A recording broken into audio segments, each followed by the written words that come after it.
അവരെന്തോ പ്രതീക്ഷിക്കുന്നു, പറഞ്ഞോളൂ.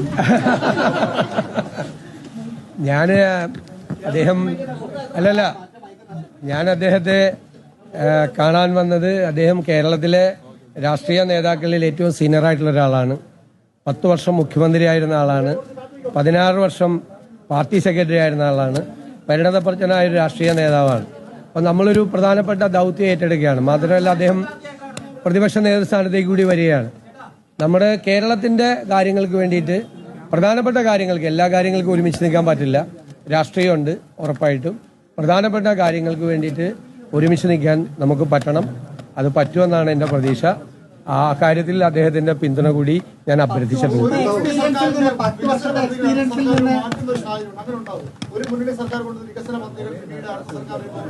ഒരു കാരണവശാലും മാറ്റില്ല. അതെന്തിനാ മാറ്റണത്? ഗവൺമെന്റുകൾ എന്ന് വെച്ചാൽ കണ്ടിന്യൂവേഷനാണ്, തുടർച്ചയാണ് ഗവൺമെന്റുകൾ. കഴിഞ്ഞ ഗവൺമെന്റ് തുടങ്ങി ചിലപ്പോൾ നമ്മൾ വലിയ വിമർശിച്ചിട്ടുള്ള പല ഭാഗങ്ങളിലൊക്കെ ചില വല്ല കറക്ഷൻസോ വല്ലതൊക്കെ വരും. അല്ലാതെ ഒരു ഗവൺമെന്റ് തുടങ്ങിയ പരിപാടി വേറെ ഗവൺമെന്റ് ഒന്നും മാറ്റിയാൽ കേരളം ഉണ്ടാവും?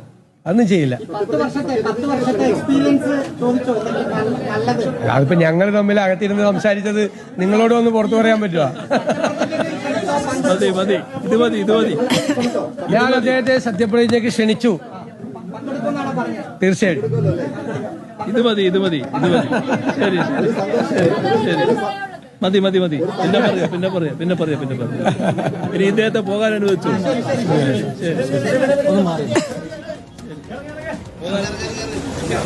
വി.ഡി. സതീശനാണ് കൂടുതൽ സംസാരിച്ചത്. പിണറായി വിജയൻ സർക്കാരിന്റെ വികസന പദ്ധതികൾ തുടരുമോ എന്നൊരു ചോദ്യം മാധ്യമപ്രവർത്തകൻ ചോദിച്ചപ്പോൾ കേരളത്തിന് വികസന പദ്ധതികൾ തുടർച്ചയാണ് വേണ്ടത്, സർക്കാരുകൾ തുടർച്ച എന്നുള്ളതാണ്. വികസന പദ്ധതികളുമായി ബന്ധപ്പെട്ട വിമർശനങ്ങളുണ്ടെങ്കിൽ അതിൽ ചില തിരുത്തലുകൾ എന്നല്ലാതെ പദ്ധതികൾ നിർത്തിവെക്കുന്ന പരിപാടിയില്ല എന്നാണ് വി.ഡി. സതീശൻ വ്യക്തമാക്കിയത്. ഏതായാലും ആ കൂടിക്കാഴ്ച 10-12 മിനിറ്റിൽ അധികം നീണ്ടിട്ടുണ്ട്. പിണറായി വിജയൻ ഒന്നും സംസാരിച്ചിട്ടില്ല എന്നുള്ളതാണ്. പിന്നെ പറയാമെന്ന് പറഞ്ഞ് അദ്ദേഹം അകത്തേക്ക് പോയിരിക്കുന്നു. അദ്ദേഹത്തിന്റെ രീതിയാണ് മാധ്യമങ്ങൾക്ക് മുന്നിൽ അങ്ങനെ നിന്ന് വർത്താനം പറയുന്ന രീതി. പിണറായി വിജയനില്ല. വി.ഡി. സതീശൻ മാധ്യമങ്ങൾക്ക് മുന്നിൽ ഓരോ ഘട്ടത്തിലും ഓരോ നേതാക്കളെ കണ്ടിറങ്ങുമ്പോഴും പ്രതികരിക്കുന്നുണ്ട്.